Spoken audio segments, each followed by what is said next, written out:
क्या आप अनलकी है? आपकी रिस्क टेकिंग कैपेबिलिटी अच्छी नहीं है? आप अच्छा खासा पैसा तो कमाते हैं लेकिन उसी को सेव नहीं कर पाते हैं।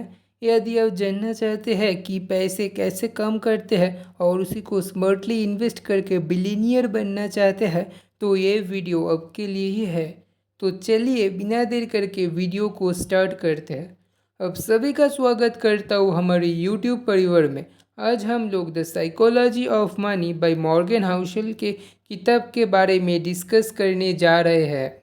लोग पैसे को लेकर क्रेजी हरकतें बहुत करते हैं। कोई लोग एफडी करते हैं, कोई स्टॉक में इन्वेस्ट करते हैं, कोई लोग और भी रिस्की जगह में पैसे लगाते हैं। लेकिन कोई लोग क्रेजी नहीं होते हैं, उन लोगों का इन्वेस्टमेंट की तरीका क्रेजी होते हैं। जो लोग गरीबी में बड़े होते हैं वो इन्वेस्टमेंट को रिस्की समझते हैं और पैसे को सेफली हैंडल करना चाहते हैं।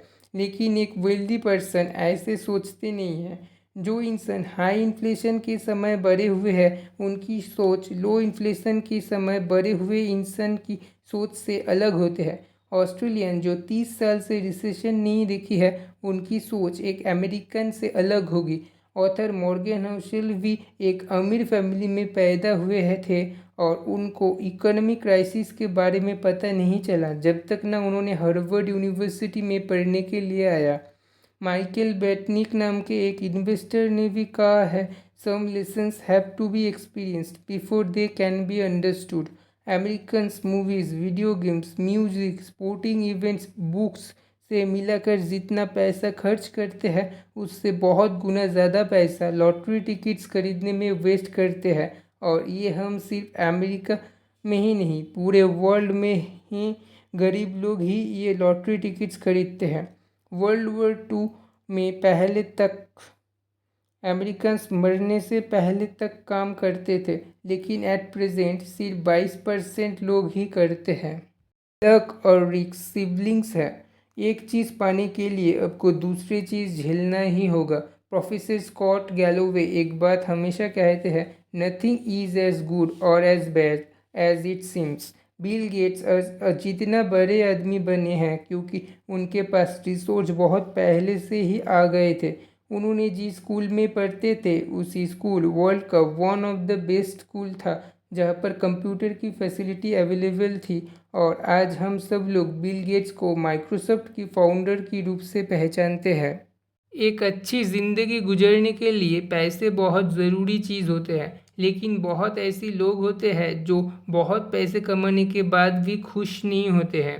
उनको और भी पैसे चाहिए होते हैं और इसीलिए वो लोग इनसाइड ट्रेडिंग जैसा इलीगल काम करते हैं और बाद में वो मनी, नेम, फेम सब कुछ गवा बैठते हैं। और इसीलिए आपको कुछ चीज़ ध्यान में रखना होता है। Number 1, the hardest financial skill is getting the goal post to stop moving. यदि अच्छा रिजल्ट के साथ साथ आपका एक्सपेक्टेशन और भी बढ़ने लगते हैं तो आपको एक्स्ट्रा एफर्ट डालने की कोई ज़रूरत नहीं है क्योंकि बाद में आपकी एक्सपेक्टेशन और भी बढ़ने लगेगी और आप खुश नहीं रह पाएंगे। ज़्यादा पैसा, ज़्यादा पावर, ज़्यादा प्रेस्टीज पाने की डिज़ायर आपकी सेटिस्फेक्शन से ज़्यादा एम्बिशन को बढ़ा रहे हैं तो ये डेंजरस है। Number 2, social comparison is the problem here. कोई भी प्लेयर के लिए अपने देश के लिए खेलना फर्स्ट प्रायोरिटी होते हैं। फिर जब टीम में चांस मिल जाते हैं और अच्छा पैसा भी मिलते हैं तब उसे अच्छा महसूस होते हैं और उनकी गोल धीरे धीरे बढ़ने लगते हैं और टीम का हाई सैलरीड प्लेयर बनना चाहते हैं। ऐसी लालच से आपको बच के रहना चाहिए।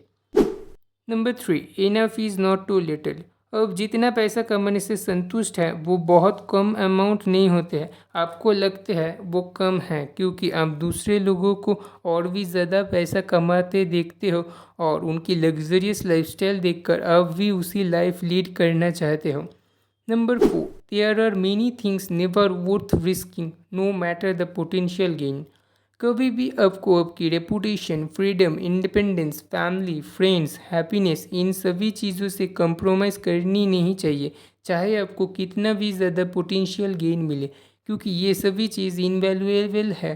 क्योंकि अगर एक बार आप ये चीज़ खो देंगे तो दोबारा आपको ये चीज़ बैक नहीं मिलेगी। Famous investor Warren Buffett sir का नेट वर्थ $84.5 बिलियन है और उनमें से $84.2 बिलियन उनकी 50th बर्थडे के बाद एक्यूमुलेट किया।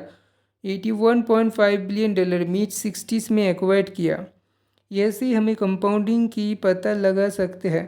आप इन्वेस्टमेंट की फील्ड में जितना देर तक टिके रहेंगे उतना ही आपका फ़ायदा होगा, आपका नेट वर्थ उतना ही बढ़ता जाएगा। तो चलिए इसी को और भी डिटेल में समझते हैं। वॉरेन बफेट सर ने 10 साल की उम्र में ही उनकी इन्वेस्टमेंट की जर्नी स्टार्ट कर दिए थे और 30 साल में $1 मिलियन नेट वर्थ तक पहुंच गए थे। यदि उन्होंने उनकी टीनेज और मिड 20s में पैसे खर्च करके घूरते फिरते तो हो सकते हैं 30s में उन्होंने कुल मिलाकर $2500 ही सेव कर पाते। इससे अगर उनको साल में 22% रिटर्न मिलता तो 60s में उनके पास सिर्फ $11.9 मिलियन ही होते, जो अमाउंट $84.5 बिलियन से 99.9% से भी कम है। उनकी स्किल थी इन्वेस्टिंग, लेकिन उनकी सीक्रेट थी टाइम और कंपाउंड ऐसे ही काम करते हैं। अमीर बनने का मिलियन सब तरीके हैं, बहुत सारी किताब भी लिखा गया है, लेकिन अमीर बन के रहने का एक ही तरीका है और वो है सेविंग्स और सही इन्वेस्टमेंट प्लानिंग। अब चलिए इसी को एक एग्जाम्पल की मदद से अच्छे से समझते हैं। जिससे लिवरमोर नाम के एक स्टॉक मार्केट ट्रेडर के पास इन्फ्लेशन एडजस्ट करके करीब $100 मिलियन का नेट वर्थ था।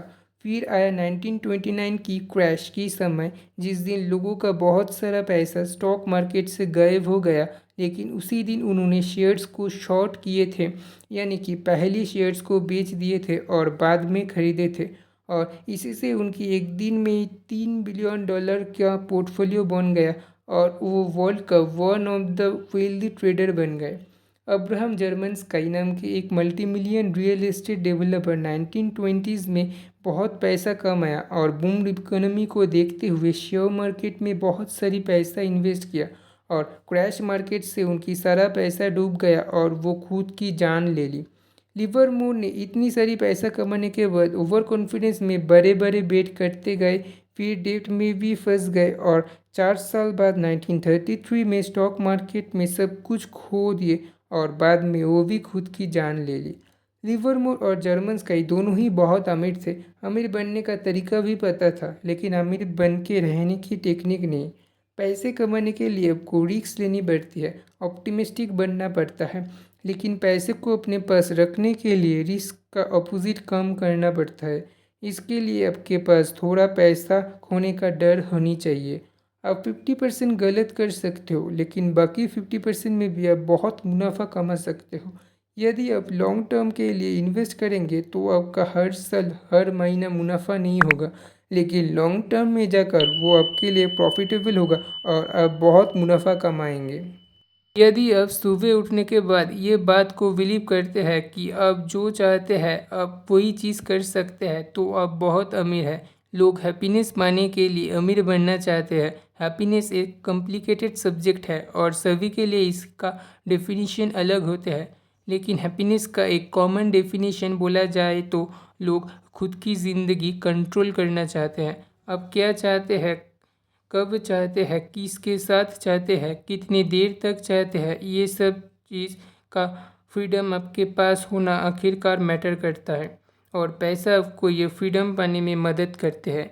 लोग महंगे कपड़े पहनते हैं, लग्जरी गाड़ी में चढ़ते हैं क्योंकि वो खुद को इम्पोर्टेंट फील करवाना चाहते हैं, लेकिन लोग असल में उस लोग को नहीं देखते हैं, उस महंगी कपड़े गाड़ी को ही देखते हैं।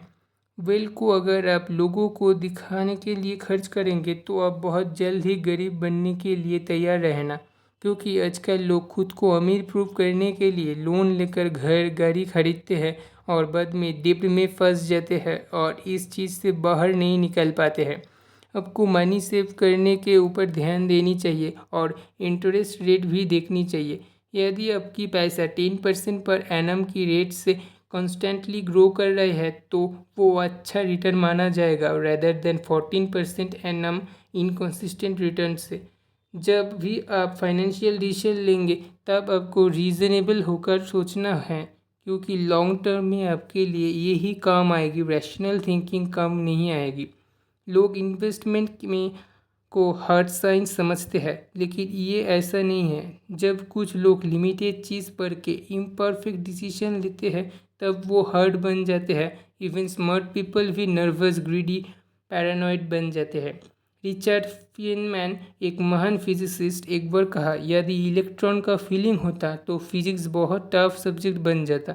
लेकिन इन्वेस्टमेंट की सेक्टर में इन्वेस्टर का फीलिंग होते हैं, इसीलिए इन्वेस्टमेंट सेक्टर में पास्ट को देखकर फ्यूचर को प्रेडिक्ट मुश्किल हो जाते हैं और ये सब्जेक्ट थोड़ा टफ भी बन जाते हैं। हम लोग बचपन में डॉक्टर, इंजीनियर, साइंटिस्ट होने का लॉन्ग टर्म प्लान रखते थे, लेकिन इसी प्लान को लाइफ में एग्जीक्यूट करना लाइफ में बहुत मुश्किल है, क्योंकि हमारी थॉट समय के साथ साथ चेंज होते हैं और हमारी पर्सपेक्टिव भी बदलते रहते हैं। बहुत चीज़ हमें थ्योरी के समय इजी लगते हैं, लेकिन प्रैक्टिस करने के समय बहुत हार्ड लगते हैं। इसी का कारण कभी कभी ओवर कॉन्फिडेंट हो सकते हैं। ये 2000 में जब .com बबल आए थे तब लोगों का 6.2 ट्रिलियन हाउस होल्ड वेल्थ खो गए। अब सवाल है कि ये .com बबल आते क्यों है। जैसे युद्ध होने के पीछे बहुत कारण होते हैं, ठीक ऐसे ही .com बबल के बनने के पीछे फाइनेंशियल अनस्टेबिलिटी, पॉलिटिकल, सोशल बहुत कारण होते हैं। ऑप्टिमिस्टिक माइंडसेट दर्शाते हैं कि अब चीज़ों को बेचना चाहते हो, लेकिन पेसिमिस्टिक माइंडसेट ये दर्शाते हैं कि आप आपकी सर्विस की मदद से लोगों का भला करना चाहते हो। असल में दोनों माइंडसेट का एक ही उद्देश्य है कि बिजनेस करना। कोई भी चीज़ उतना अच्छा और बुरा नहीं होते हैं जितना हम सोचते हैं। ये दुनिया बहुत बड़ी और कॉम्प्लेक्स है। लक और रिस्क दोनों चीज़ ही रियल होते हैं और आइडेंटिफाई करना मुश्किल होते हैं।